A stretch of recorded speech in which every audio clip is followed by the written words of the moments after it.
on This Week in Torrance. An ambulance dedicated to saving stroke patients is now serving the Torrance community. The Torrance Beach will soon have an emergency system for the hearing impaired. Plus, casting your ballot in March will be different than usual. We'll tell you why. And the Western Museum of Flight is educating visitors with a renovated space exhibit. These stories and much more are just seconds away. Your local news starts right now.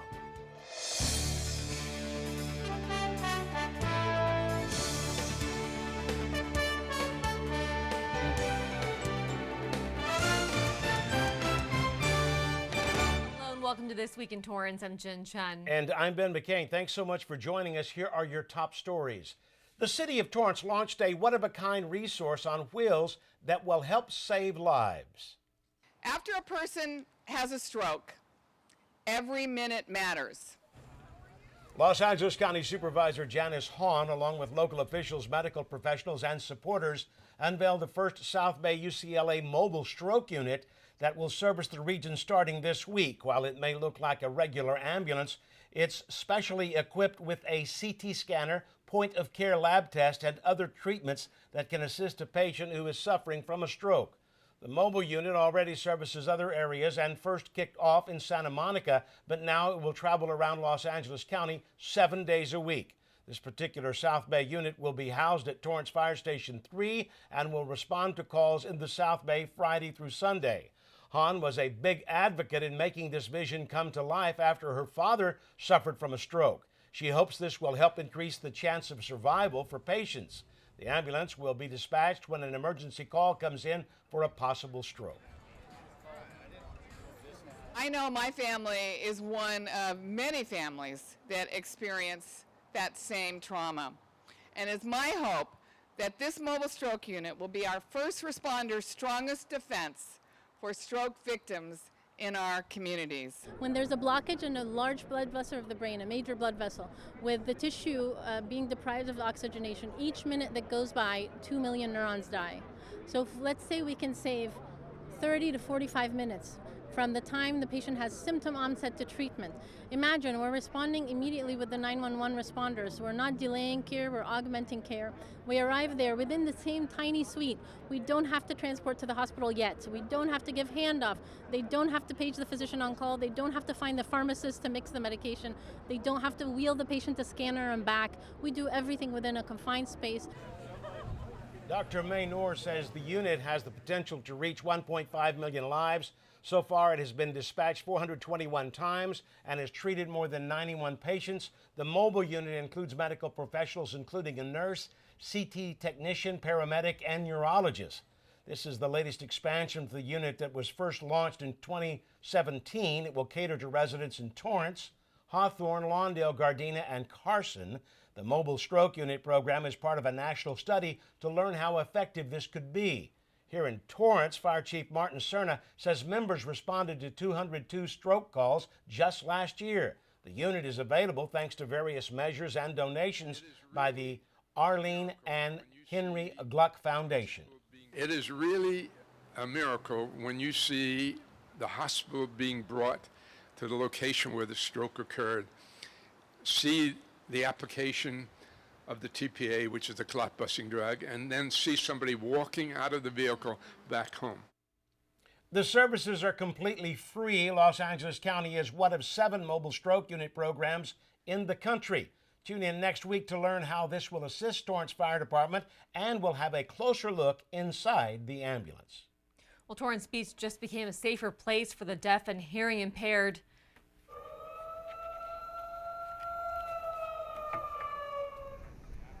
Los Angeles County Beaches and Harbors teamed up with the city's Emergency Services Division and the Torrance Fire Department to test out the new beach emergency evacuation lighting system, also known as BEALS. Once fully activated, the system will trigger a series of strobe lights strategically fixed to buildings and lifeguard towers across a 67-mile stretch of beaches in Los Angeles County. The lights will coincide with an audible voice alert designed to be heard from up to 600 yards for those on shore and up to 275 yards for those in the water. The alerts will notify all beachgoers that an emergency is imminent and an evacuation may be required. Such events include a shark sighting, terrorist attack, or tsunami warning.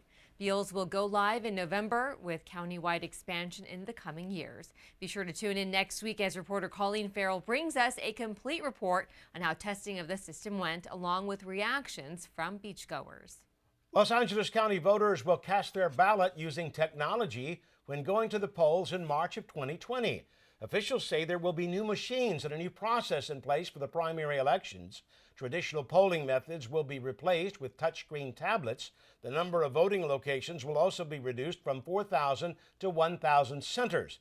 Officials have reached out to the City of Torrance to discuss multiple centers in the area, but no locations have been chosen just yet. You can fill out a sample ballot online and get a QR code or poll pass. You will be checked in through an electronic poll book, and you can fill out your ballot from scratch or scan the code on your phone or paper and make changes. The system was custom designed just for Los Angeles County voters. To educate the community on the change, there will be a mock vote weekend at 50 locations across Los Angeles County on September 28th and 29th. There will be food trucks, music, and celebrity guests. For details, you can visit lavote.net. Torrance City Council members recognize two important ways the community will be educated for the upcoming week. The council meeting started with Mayor Patrick Fury proclaiming Saturday, September 21st as Coastal Cleanup Day in the City of Torrance. The Torrance team were at the meeting and said the city has been hosting this event for 20 years now. More than 400 people have registered to participate in the large event that is in partnership with American Honda, Torrance Chamber of Commerce, and Rotary in conjunction with Heal the Bay and California Coastal Commission. The largest volunteer day in the world. It raises environmental awareness within the community and the detrimental effects of trash and marine debris on the environment. Last year's Heal the Bay Coastal Cleanup Day organized 13,464 volunteers and removed 59,600 pounds of trash. Council members also proclaimed the week of September 22nd through the 28th as Fall Prevention Awareness Week. During the proclamation, officials said falls are the leading cause of fatal injuries for older Americans and the most common cause of non-fatal trauma-related hospital admissions among older adults. Injuries related to falls and seniors make up 10% of the total call volume for the Torrance Fire Department. Statistics also show every 19 minutes a senior dies from injuries sustained from a fall. Officials say falls are not a normal part of aging, and first responders, along with other partners, are working to decrease these types of incidents. Every year, 3 million older adults are treated in emergency departments, with 800,000 leading to hospitalizations. The annual healthcare costs associated with these falls is $50 billion. Many of the resulting injuries are life-altering, resulting in decreased independence, decreased quality of life, and even death. City officials urge the community to learn more about senior safety and fall prevention by attending the 3rd annual Torrance Senior Health Fair on September 27th at the Katie Geiser Civic Center Library. A local athlete is taking her skills across the world to participate in one of the most difficult challenges. West High School surf varsity student Katelyn Nimsky was invited to represent the United States at the 2019 International Surf Rescue Challenge in South Africa. Torrance City Council recognized her for participating and for all her accomplishments over the years. The 5-day event starts September 28th.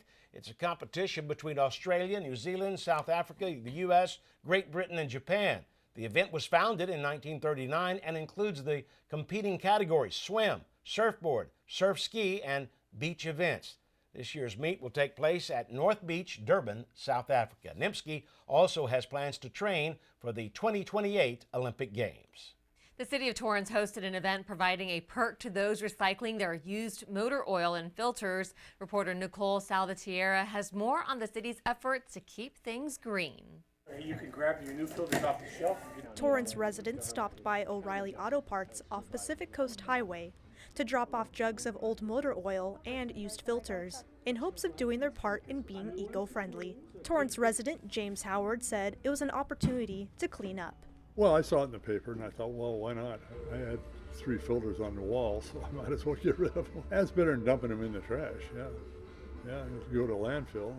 That's no good. Attendees receive 2 free filters valued at $15. Events like this promote disposing of oil and filters that may clutter landfills or harm the city's water supply. Kevin Sales, the city's environmental consultant, warns residents that dumping used oil is dangerous for the ocean and the fresh water we drink. We use groundwater wells here in Torrance for our drinking water. So anything that's poured out of the ground is going to infiltrate down and could contaminate those water bodies. Sales says events like these help residents build positive habits. The key to this really is we're only in the city, a few times a year doing these events. But if we get residents who are aware of it and then they're sharing that information with their neighbors, their friends, their family members, well, then that expands the effectiveness of the program. The city works with more than 20 businesses, including auto parts stores, car dealerships, and repair shops, to provide a safe place to return your used oil and filters throughout the year. Nicholle Salvatierra for This Week in Torrance. Thanks, Nicole. Your next chance to recycle your used oil and receive a new filter is on December 7th at the AutoZone on Hawthorne Boulevard. The Western Museum of Flight is taking the community back in time with this new space exhibit. In honor of the 50th anniversary of the Apollo 11 moon landing this past July, the exhibits team went to work and updated the public space display. A centerpiece of the update is a timeline highlighting all of the most significant activities that led up to the first landing, the other Apollo missions to the moon that followed. The display starts with the 1957 event of the Russians launching Sputnik to highlighting 1961 when President Kennedy set a goal for the United States to take command of the moon before the end of the 1960s. They also have several display cases that share important events of the Surveyor, Mercury, Gemini, and Apollo programs. Other 2 main features of the exhibit space are the number of photos of the moon landing and a TV screen that loops a video of the Apollo 11 mission. The wall is intended to be a rotating exhibit, changing periodically to highlight other aspects of space throughout history. Various space shuttle models are displayed along with items such as a space boot like the one worn for the first step on the moon. We'd like to start using this area to really tell about all of the things that are happening in space today. All the companies like SpaceX, Virgin Orbit, there are many exciting things going on here in this area about space. And we really, with our education focus here at the museum, we really want to show more of that here to excite young people today about the possibilities that they will see in their lifetime about space. It's not just about the history, but it's about the present and the future of space that we care about. The Western Museum of Flight is a nonprofit educational institution dedicated to preserving and displaying aircraft history and artifacts of Southern California's aviation heritage. It also offers an inside look at completed and in-progress aircraft restoration projects. You can stop by the Western Museum Flight and check out this display and others Tuesday through Sunday from 10 a.m. to 3 p.m. And there is another reason you can stop by the Western Museum of Flight if you want to help maintain aviation history. The museum is looking for volunteers to assist in restoring current aircraft projects. You must have hand tool proficiency, including electrical, pneumatic, and hydraulic experience. Other skills include metallic, non-metallic materialist preservation, sheet metal training, painting skills, aircraft maintenance background, and must be available 2 days a week. They are also looking to bring on a restoration team leader who can recruit new team members and support the restoration and preservation of aircraft A4A, YF-17, YF-23A, and F-86, to name a few. You can download the volunteer application from their website at WMOF.com. Well, still ahead, a one-of-a-kind night market brings more than 100 vendors to the Del Amo Fashion Center. Plus, we'll give you a sneak peek of the Torrance Plunge's latest mural.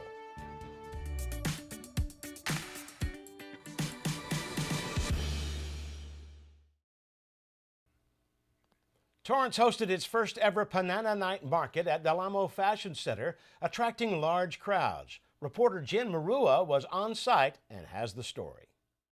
A new multicultural food festival with 40 vendors has brought the love for food to one location in the city of Torrance for the first time. Jessica Concho, marketing director and event coordinator, worked with her team of 5 to start up a foodie's paradise. Banana, it's a long story, but we kind of use the concept of bananas, and bananas come in bunches and so do people. And so we like to bring the people together to enjoy just amazing food, live entertainment. We have performers here later tonight. Banana Night Market started in May 2019 in Ontario, California. Since then, they have grown in popularity and travel to various locations. Anessa and her husband, Michael Kildare, are Torrance residents and have been enjoying the new night market in town. For it being the first, I think there's an amazing show out, and I can't wait to see what's next to come. Instagrammable refreshers, traditional Japanese food, and Korean barbecue ribs resulted in long lines. Some even gathered to sit and listen to some live music. Rintaro Takashima, a vendor for Gaja Okonomiyaki, was the only local vendor with a restaurant located in Torrance, and it was not their first time in a night market setting. Our owner is actually friends with the person who runs the night markets. We do a Panana at Del Amo, we do Ontario, and like other events that we go to as Gaja is like we go to places like San Diego. In a few weeks there's like one by Mitsuwa on Hawthorne. We're gonna do that one. With 36,000 guests throughout the 3-day weekend, Banana Night Market was an exciting cultural experience for locals. First of all, it brings culture to the city of Torrance in an age where culture and diversity is just it's more of a necessity, or the understanding of it is more of a necessity, but also too, it's things to do. And so different things to do, it brings people together. And so I think that's why it's important for something like this to be here in Torrance. The Kildares are looking forward to the next Banana Night Market in town, an experience to share with friends and encourage them to stop by the new addition to Torrance. For Torrance CitiCABLE, I'm Jen Marua. Thanks, Jen. The new Banana Night Market will make one last stop here in the city of Torrance for a Halloween-themed night market that runs from October 25th through the 27th.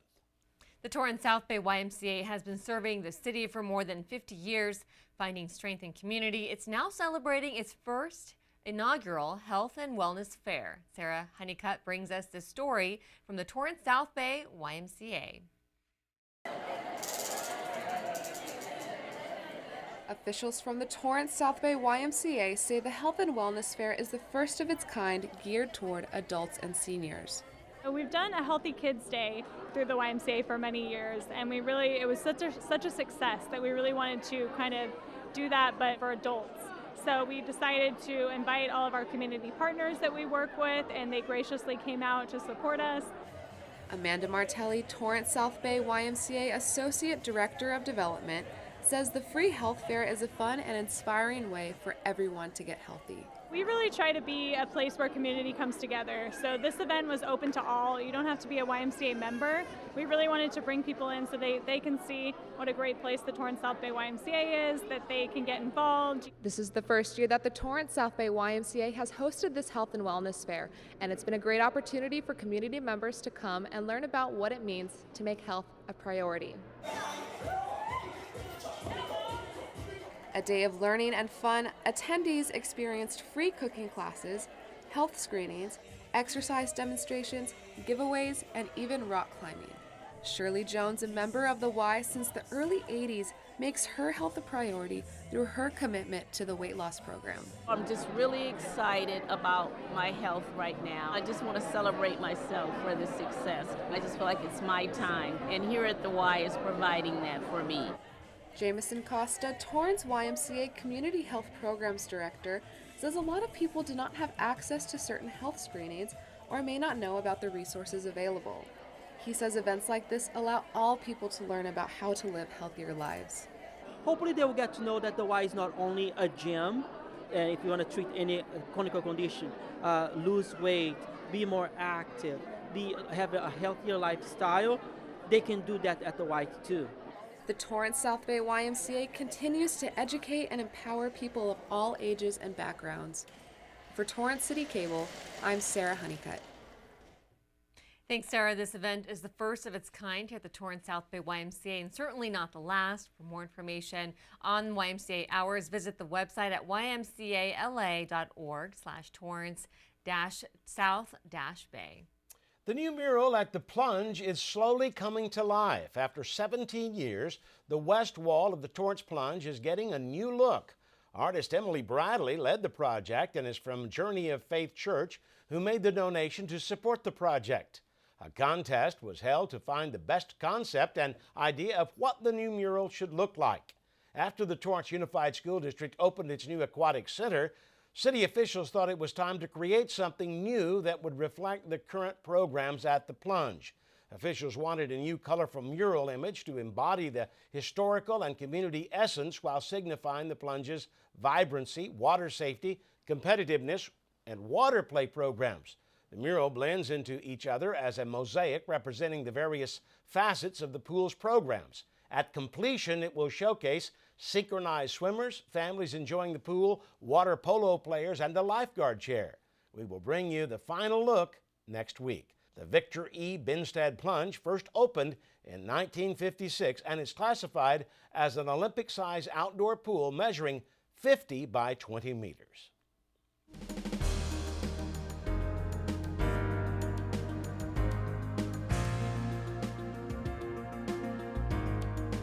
Torrance residents are in for a sweet treat with the much-anticipated opening of Sidecar Doughnuts and Coffee. Sidecar celebrated Friends and Family Day at its new location in the Rolling Hills Plaza on Pacific Coast Highway by giving away free donuts to show their appreciation. People lined up around the building to get a taste of the, quote, world's freshest donuts. The newest Torrance location may take some people down memory lane as it's designed as a donut factory with some vintage touches. The company first started in 2012, and officials say the business came about after their creative team wanted to create a place for their community to gather. The fan favorite Huckleberry donut was in popular demand among excited customers. This is the only donut that I'll eat. I usually don't eat donuts, but if it's from Sidecar, I will. It's warm, fresh, and I think it's the best donut here. Batches are made every 30 minutes from scratch in-house. Chefs use real ingredients and seasonal products to create flavors every month, such as chocolate, birthday cake, maple bacon, and more. Sidecar also offers vegan and gluten-free options every week. Aside from the sweetness, you can indulge in Sidecar brews, coffee, and espresso from common room roasters. You can check out the full menu at sidecardoughnuts.com. The Disney Bedtime Hotline returns for its second year in a row to add a little Disney magic to children's bedtime routine. Parents can call the number 1-877-7-MICKEY to listen to 6 goodnight messages from some of Disney's most well-known characters like Mickey Mouse, Woody, and Jasmine. This hotline is available now and runs through the end of the month and is meant to give parents a break during the bedtime process and children something to look forward to. Officials say a recent survey shows that 77% of parents are exhausted from the process of getting their children to bed. Children can also look forward to the updated Disney Bedtime Adventure box subscription full of sleep time essentials, available online at shopdisney.com and at the Disney Store.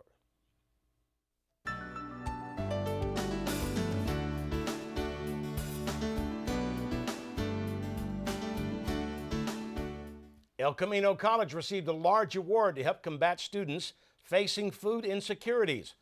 Los Angeles County Supervisor Janice Hahn's office awarded a $10,000 grant to El Camino College's Warrior Pantry. It will ensure the pantry shelves are stocked with nutritious food items and support events where students receive hot meals.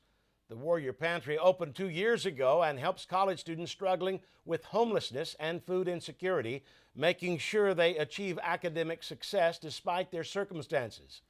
The pantry is open to all currently enrolled ECC students.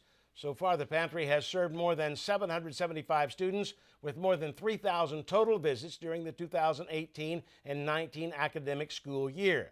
Monetary donations, as well as items like healthy snacks, canned foods, and hygiene products are accepted year-round. It's located on campus in Physics Room 116 with newly extended hours of operation. You can drop in Monday through Thursday. For hours, go to elcamino.edu.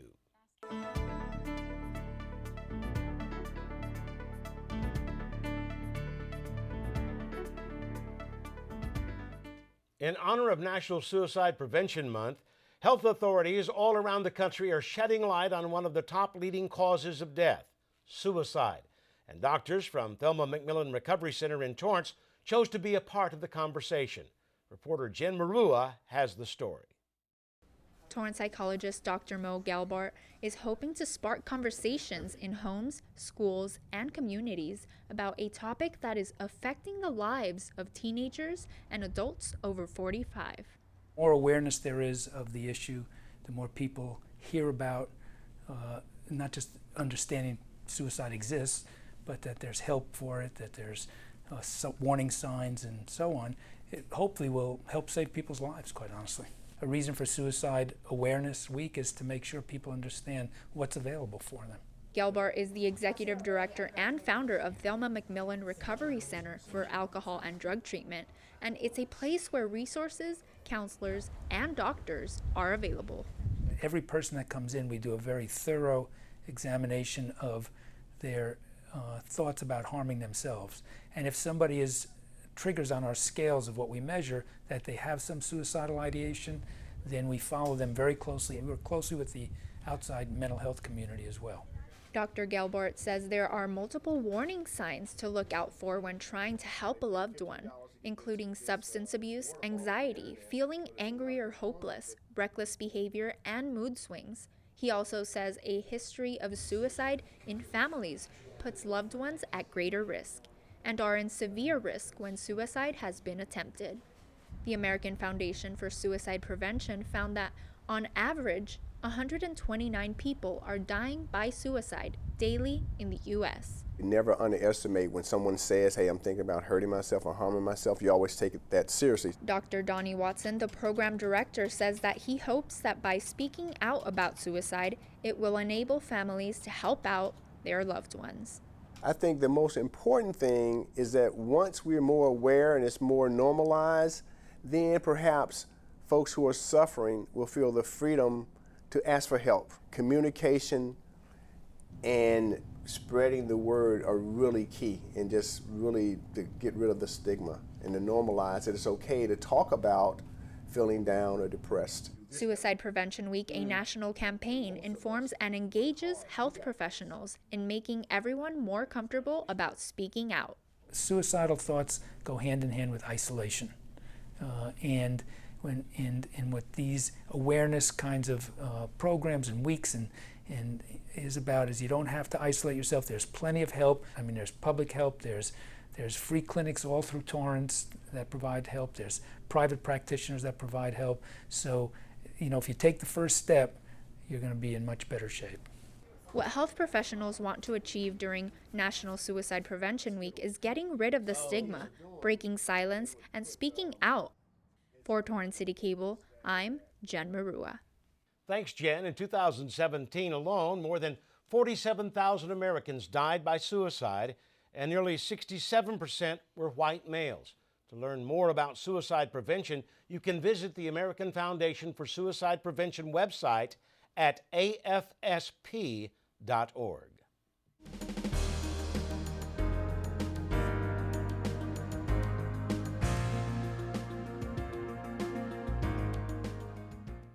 As the cycle of life continues with the next batch of coyote pups, local authorities are asking the community to be vigilant and cautious. As coyote pups begin to leave their dens and learn to hunt, the chance of an encounter may increase. Officials say don't set your trash out until the day of pickup. Avoid leaving trash cans uncovered, feed your pets indoors, make sure pet food dishes are emptied right away if you do feed them outdoors, and remove any fruit which has fallen from trees. Authorities say allowing coyotes to have access to human food and garbage is reckless.